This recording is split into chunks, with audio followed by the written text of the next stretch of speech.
우리에게 주신 하나님의 말씀은 열왕기상 17장입니다. 열왕기상 17장. 찾으셨으면은 우리가 18절에서 16절 꽤 많은 구절인데 한 절씩 교독하겠습니다. 제가 먼저 읽고 우리 여러분들이 읽겠습니다. 여호와의 말씀이 엘리야에게 임하여 이르시되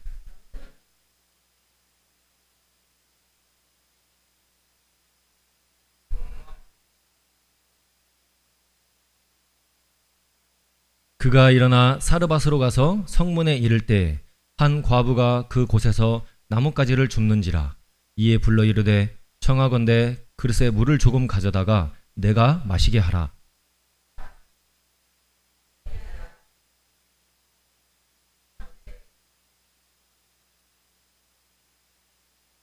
그가 이르되 당신의 하나님 여호와께서 살아계심을 두고 맹세하노니 나는 떡이 없고 다만 통에 가루 한 움큼과 병에 기름 조금뿐이라. 내가 나뭇가지 둘을 주어다가 나와 내 아들을 위하여 음식을 만들어 먹고 그 후에는 죽으리라.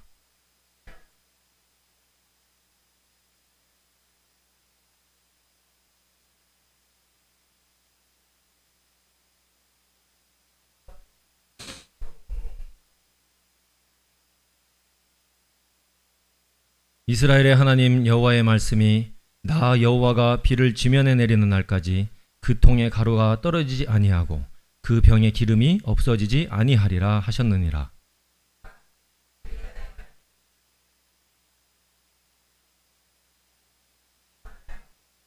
같이 읽겠습니다.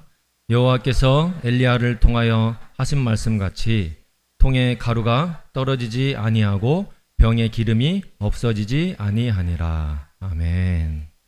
할렐루야. 반갑습니다. 우리 오전 예배 잘 들으셨죠? 네, 할렐루야. 오후 예배까지 우리 드리는 여러분들이 진정한 승리자고 믿음의 백성일 줄로 믿습니다. 다음부터는 오전 예배만 드리고 가시는 분들을 붙잡으시기 바랍니다. 앉아 계시게 하십시오. 주일 성수를 잘 해야 됩니다. 오늘 제목 우리가 읽은 구절은 엘리야와 가뭄에 관련된 이야기입니다. 흔히 많이 아시죠? 그죠? 네, 가뭄이 뭔 줄 아시죠? 가뭄은 비가 안 오는 걸 가뭄이라고 합니다. 그러면 오늘 제목이 혹시 보입니까?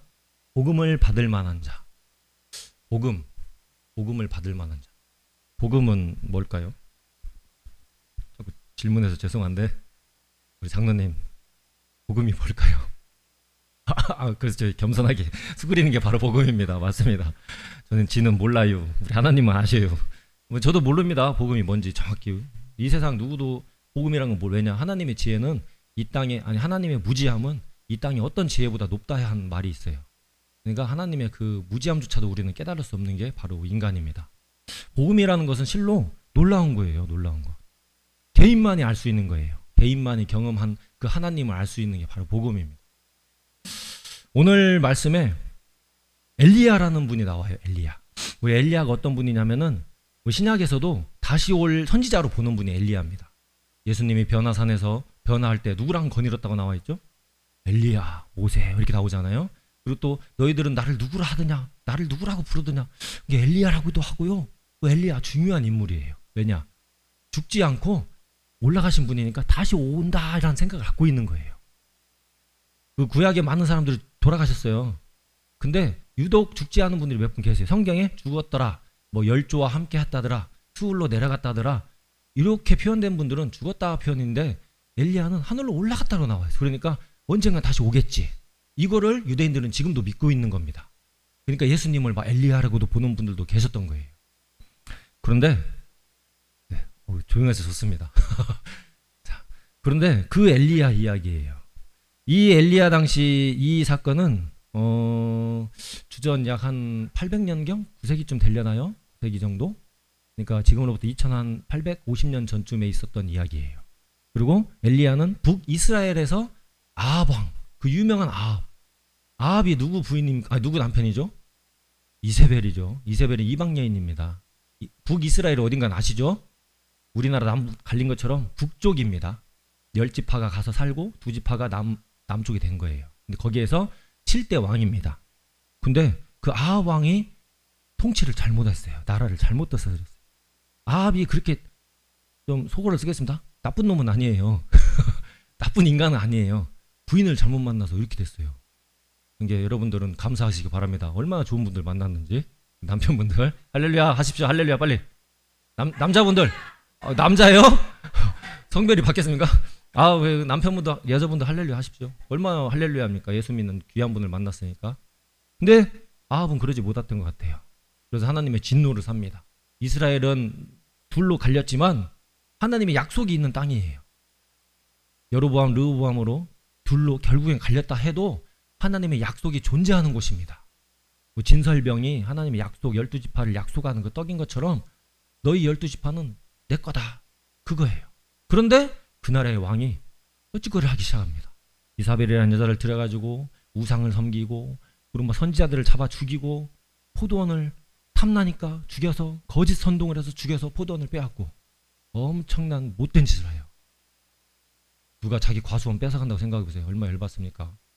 밤에 골목길에 기다렸다가 뒤통수를 확 후려 갈겨도 속이 모자랄지 않겠습니까? 그런 일을 나봇은 당했어요. 죽임까지도. 그런 일을 저질렀던 시제의 선지자입니다. 얼마나 힘들었겠어요. 선지자는 뭡니까? 보냄을 받은 자예요. 선지자라는 히브리어 원명이 보았다라는 뜻이에요. 보았다. 선지, 선, 먼저 보았다 이런 뜻이에요. 다시 말하면 전혀 일반 백성은 모르는 하나님을 보고 얘기를 해주는 게 바로 선지자입니다. 모세와 같이 떨기나무를 본 것처럼. 근데 뭐 백성들은 믿질 않아요. 증거를 보여달라. 그게 선지자예요. 얼마나 답답한 삶을 살겠습니까? 하나님이 전 분부한 말을 북이스라엘에 막 전해요. 근데 듣지를 않아요. 우장창 설교를 365번, 400번, 500일 막 해도 안 듣는 것처럼 듣지를 않습니다. 그러고 나서는 오늘 가뭄을 선포해요. 내가 이 땅에 가뭄을 선포하면 3년 반 동안 비가 오지 않으리라. 그렇게 선포를 합니다. 그리고 이제 막 도망 다니는 이야기입니다. 도망. 그래서 그 전의 이야기는 이제 시냇가에 숨는 이야기가 나와요. 그리고 그 다음의 이야기가 오늘 사르밧이라는 곳에서 이제 숨어 이제 피해 다녀요. 아합을 피해 다닙니다. 하나님은 여러분들 어떤 분이라고 믿고 계십니까? 하나님은 우리가 하나님 어떻게 표현하죠? 엘샤다이란 말이 있어요. 전능하신 하나님, 엘샤다이. 전지전능하신 분, 못할 게 없는 분, 홍해를 가르신 분. 근데 여러분들에게 하나님은 어떤 분으로 지금 자리매김하고 있습니까? 여러분들만의 은혜로 하나님을 이해하실 겁니다. 아마 내가 받은 은혜대로. 오늘 엘리야는 하나님의 명을 받습니다. 엘리야야, 너는 저 사르밧이라는 곳으로 가라. 왜요? 아무튼 거기에 가면 과부가 한 명 있을 거야. 근데 그 과부네 집에 머물면서 유하면서 일단 숨어 있으라. 내가 거기서 너를 먹이리라. 이렇게 얘기해요. 그리고 정말로 거기에 순종해서 갑니다. 우리 이 가기 전에 엘리야가 어디에 있었는지 아십니까? 아시는 분? 네, 이부인 권사님. 그렇죠. 그리시네가에 있었어요. 그 전 구절이 그리시네가잖아요. 그리시네가가 어디냐면 어떻게 하시는 줄 아세요? 제가 저번 주 설교였거든요. 학생부 설교가 그리시네가에 숨은 그거였어요. 어휴, 대단하십니다. 이따가 뭐 들을 건 없으니까요. 뭐 교회 마음에 드는 거 하나 들고 나가세요. 피아노를 가져가셔도 되고 들고 가자. 선물 드리겠습니다. 당첨. 그리시네가예요. 그리시네가 어디면 갈릴리 호수가 있으면 밑에 사해 바다가 있죠. 그 안에 요단강 줄기가 있어요. 갈릴리 호수 밑으로 약 한 100km 정도? 8, 90km 떨어지면 거기에 또 줄기가 하는데 거기가 그리시네가입니다. 가뭄이 임하니까 그리시네가로 보내요. 하나님이. 처음에 또 보냈어요. 근데 거기는 물이 있잖아요. 그리시네가니까. 그런데 가뭄이 심해지니까 그 시내도 이제 말랐다라고 성경이 표현해놨어요. 그러니까 이제 물이 없는 거예요. 전지전능하신 하나님인데 그냥 지하수를 터지게 해서 물이 나오게 해서 그곳에서 먹이면 되는데, 야, 먹을 물이 없다. 내가 비를 안 줘서 너 저기 사르밧으로 가라. 이렇게 명하시는 겁니다. 사르밧으로 간 이유는 그곳에 물이 있기 때문에 그래요. 떡까지도 먹였어요. 까마귀로. 근데 물이 있어야 먹을 거, 살 거 아닙니까? 사람이 물을 안 마시고는 거의 보름 안에 죽습니다. 우리 몸은 70%가 수분이기 때문에 한 1%, 0.5%만 우리 몸에 그 수분이 빠져나가도요, 극심한 갈등을 느껴요. 죽을 정도의 갈등을. 그러니까 우리가 물 안 먹어도 한 보름씩 살 수 있는 거예요. 그만큼 수분이 보충이 되기 때문에. 그게 우리 인간이에요. 그러니까 하나님이 비가 말라버렸어요. 그러니까 물이 없습니다. 시냇가에. 그러면 그 이스라엘 땅은 지금 극심한 흉년에 들어갔다는 증거입니다. 그러니까 하나님이 저 사르밧으로 보내요. 사르밧이 어딘 줄 아십니까? 사르밧은 시돈과 두루 가운데 있어요. 지금으로 치면 어딜까요? 나라 레바논. 백향목으로 유명한 곳 있죠. 레바논. 고대 사회로 치면 페니키아예요. 페니키아. 그 베니게, 성경엔 베니게라고 나와 있어요. 베니게가 페니키아의 성경적 발음입니다. 그곳으로 보내요. 그 사르밧이랑 거기는 지중해 바로 해안가 옆에 있는 도시입니다. 상업도시, 무역도시, 엄청나게 발달한 도시, 좋은 도시. 자, 글로 보내요. 그 사르밧이란 말 뜻이 녹아 들어갔다, 녹인다, 스며들다 이런 뜻이에요. 그래서 사르밧에 유명한 것들이 뭐냐면은 뭐 직물도 있고, 그 다음에 또 뭐 또 있죠? 그 세공, 금이나 쇠 같은 걸 우리 광양처럼 제철소처럼 녹여서 그런 좋은 물건들을 만드는 기술이 있는 곳. 그리고 또 향품이나 이런 것들이 유명한 곳, 또 백향목으로 유명한 그곳이 바로 사르밧입니다. 근데 거기에 과부가 살고 있었어요. 과부. 그리시네에서 사르밧까지 160km 가까이 돼요. 얼마나 엘리야가 힘들게 걸어갔겠습니까? 그 태양볕을 걸어서 갑니다. 160km. 제가 지금은 안 하지만 청년이 아니죠. 결혼하고 한 3년 정도 국토 대장정을 한 적이 있어요. 기독교 청년들하고. 우리 교회도 그런 걸 하면 좋은데 막 군산에서부터 걸어서 무주 막 갑니다. 하루에 제가 한 태양볕에 걸어봤더니 20km 이상을 못 걸어요. 30km 정도면은 진짜 애진가는 여자분들은 진짜 쓰러집니다. 160km는 며칠을 걸어가야 될까요? 그 사막에서 광야를 지나서 상당한 거리를 가야 됩니다. 160km. 그것도 직선거리 160km지 꾸불꾸불 가면은 거의 200km 가까이를 걸어가야 되는 거예요. 정말 힘든 맨날 며칠을 갑니다. 무얼 먹고 무얼 마시고 간다는지 모르겠어요. 하나님의 어려운 여정을 또 보냅니다. 물이 없으니까 물 있는 곳으로 보내는 거예요. 왜냐? 바닷가는 물이 있어요. 여러분들 제가 하나 팁을 알려드릴게요. 나중에 무인도에 떨어지잖아요. 장로님 제가 사는 팁을 알려드릴게요. 만약 비행기를 타고 다 추락했는데 무인도에 혼자 떨어지셨다 그러면 바닷가 해변을 깊숙이 파면 돼요. 해변. 바다에서 좀 떨어져 있는 모래사장을 계속 파면 거기에 먹을 수 있는 민물이 나옵니다. 왜냐하면 바닷물은 밑으로 스며들어서 지하수화돼 갖고 위로 나오게 돼 있어요. 그래서 민물이 나와요. 그러니까 옷 같은 걸 이용해 가지고 물을 만들어서 퍼 먹으면 일단 생명을 유지할 수 있습니다. 그래서 그런 그 바닷가 주변에는 물이 있어요. 호주가 다 멜버른, 시드니 이런 데가 바닷가에 도시를 세운 이유가 다 그겁니다. 그 산악지대는 못 살아요. 강수량이 낮아가지고. 다 그런 식으로 돼 있는 거예요. 근데 거기로 보내요. 160km를 또 힘들게 가게 보냅니다. 얼마나 배고팠는지 오늘 과부를 만나요. 근데 그 과부의 상황도 좋지가 않습니다. 정말로 안 좋아요. 그리고 과부를 만나고 과부는 어떻게 엘리야가 하나님의 사람인 걸 알아봤는지 뭐 이제 행색이 그랬을 수도 있죠. 좀 다른 모습일 수 있으니까 알아봐서 하나님의 사람이라고 고백하면서 뭐라 하는 내용이에요. 근데 엘리야가 오늘 하나님의 말씀을 듣고 보냄을 받아서 갑니다. 여기에서 이 보낸 것이 말 그대로 사역의 의미가 있어요. 하나님이 보낸 거예요. 너 저기 교회 가서 사역해. 너 저기 교회 사역해. 너 지금 자지 말고 일어나서 누구 찾아가가지고 안수기도 해줘. 이렇게 하는 거나 마찬가지입니다. 그 사역을 보내요. 근데 누가 있는지는 전혀 몰라요. 어떤 상황인지. 딱 엘리야가 갑니다. 한 여인을 만나게 돼요. 그 여인은 성경으로 추적해보는 결과 어리지는 않지만 그런다고 해서 또 크지도 않은 어떤 자녀 하나가 있는 것 같아요. 과부입니다. 고대 사회에서 과부는 상당히 어렵게 사는 분들이 과부예요. 성경에 우리들이 해야 될 게 뭐라고 표현했냐면 너희들은 고아와 과부와 나그네를 먹여 살려라. 그게 초대교회 사명의 의무였습니다. 그래서 거기에 너무 치중한 나머지 말씀 보는 걸 등한시했잖아요. 그게 우리 교회의 의무예요. 그래서 엘리야가 거기에 가게 됩니다. 그리고 그 여인을 만났는데 나뭇가지를 줍고 있어요. 나뭇가지를. 왜 줍느냐면 그것도 기근이 심하게 들은 것 같아요. 그러니까 남은 가루 조금하고 병에 남은 기름 조그막을 이용해서 내가 이 음식 남은 거라도 그냥 먹고 도저히 이제 이후에는 우리가 먹을 게 없기 때문에 그냥 하나님이 거두는 대로 나는 내 삶을 포기하겠다. 이게 지금으로 말하면 뭐 자살을 하려고 했을 수도 있는 겁니다. 뭐 성경에는 죽으리라 이렇게 표현되었지만 이 구절이 상당히 좀 우리 성경학자들 사이에서 힘들어요. 번역하기가.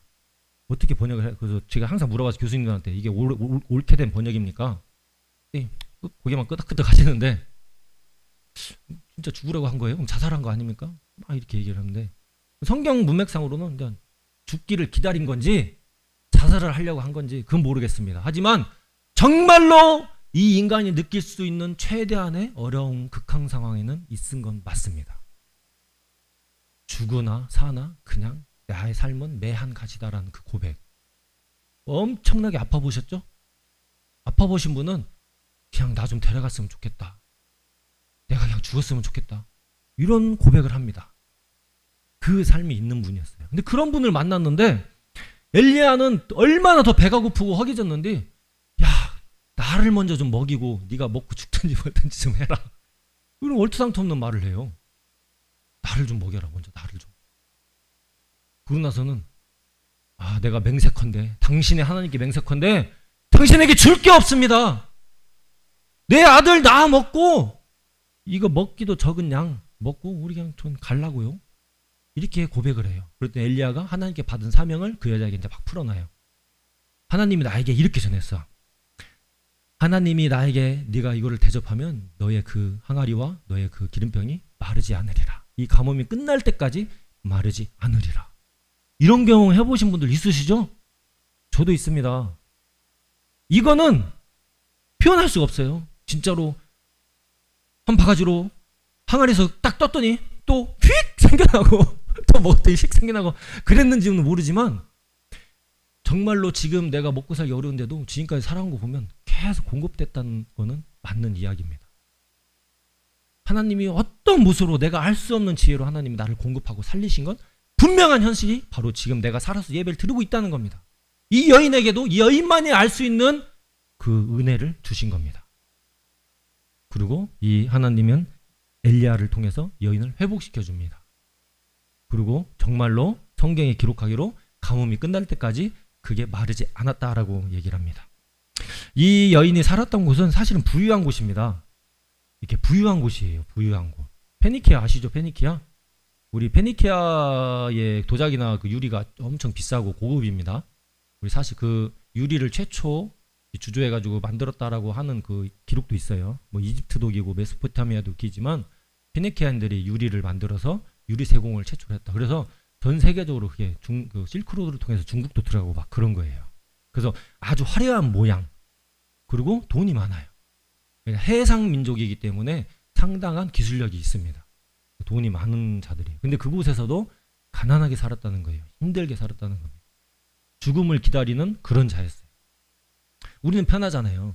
에어컨 더우면 에어컨 틀고 목말라면 정수기에서 물 마시면 되고 돈 좀 있으면 편의점 가서 컵라면 사 먹으면 되고 아주 편안한 삶을 삽니다. 근데 오늘은 초점이 누구에게 있냐? 바로 복음을 받을 만한 자가 누구이냐라는 거예요. 엘리야는 사명을 갖고 간 자지 복음을 받은 자가 아닙니다. 사명을 들고 간 자예요. 하나님의 그 말씀을 받았잖아요. 과부에게 가서 너희는 전하라. 네가 나를 대접하고 그러면 어떻게 한다? 너의 기름병과 너의 항아리가 마르지 않게 내가 하겠다. 출애굽의 광야 생활과 똑같은 이야기입니다. 그래서 이렇게 복음을 들고 가는 거예요. 사명을 들고. 그랬을 때 그 여인은 어떠한 자세를 취했습니까? 엘리야를 받아들입니다. 그리고 그 말씀을 듣고 어떻게 합니까? 떡을 조금 만들어 와서 엘리야를 먹입니다. 그 먼저 물을 주죠. 물을 먹이고 떡을 먹입니다. 우리 보통 남을 도울 때 보면 부자들은 잘 돕습니다. 뭐 기부도 많이 해요. 뭐 누구는 얼마 기부 얼마. 근데 제일 힘들게 돕는 분들이 누구냐면 없는 상태에서 돕는 분들이 가장 힘듭니다.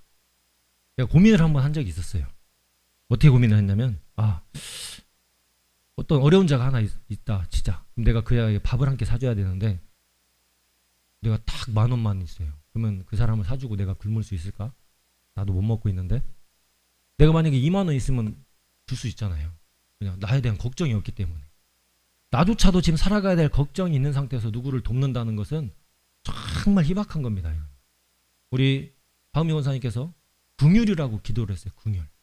하나님이 긍휼을 베푸시고 우리도 긍휼을 베풀게 해달라. 그 긍휼이란 말이 원뜻이 불쌍히 여긴다라는 뜻이에요. 불쌍히 여긴다.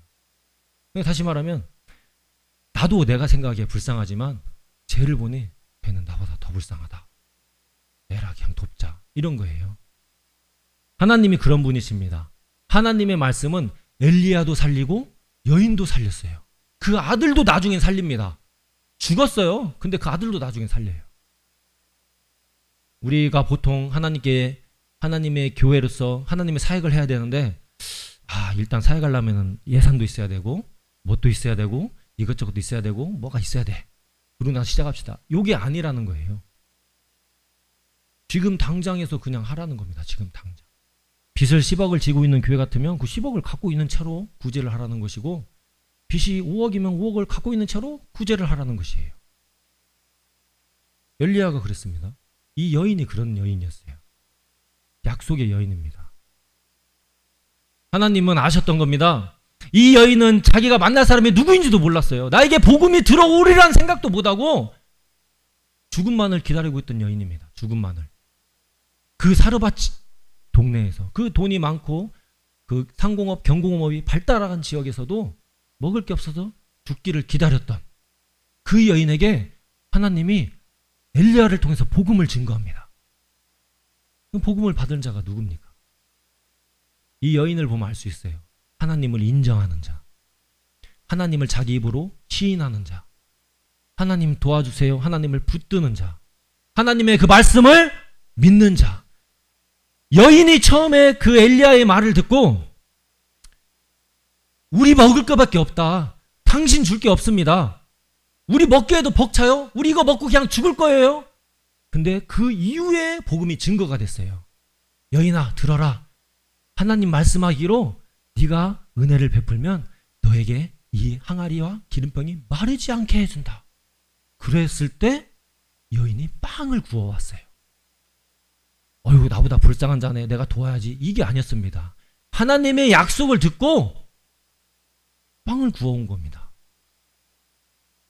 그러고 나서는 그 여인조차도 살아났어요. 누가복음 4장에 보면은 누가 누구의 비유를 들어요. 누가 누구의 비유를 들을까요? 누가 말고요. 여기서 후입니다. 후. 누굴까요? 예수님이 4장에서 그 갈릴리 이제 마귀한테 이끌려가지고 저기 광야에 시험 받고 오시잖아요. 그런 다음에 이제 첫 복음을 증거한 곳이 갈릴리입니다. 갈릴리에서 막 복음을 전하는데 자기 고향 나사렛으로 갔어요. 나사렛은 자란 고향입니다. 태어난 고향은 베들레헴이에요. 다윗의 동네. 근데 나사렛 가서 복음을 전했을 때 비유를 들어요. 자기 고향 사람들이 마음을 악한 걸 보고 저들이 내 복음을 듣지 않는구나, 받아들이지 않는구나, 저놈이 저거 요셉의 아들 아니냐, 근데 뭐가 잘났다고 우리한테 가르치려 하느냐, 이런 식으로 이제 듣고 있는 거예요. 이사야서 말씀을 딱 인용을 합니다.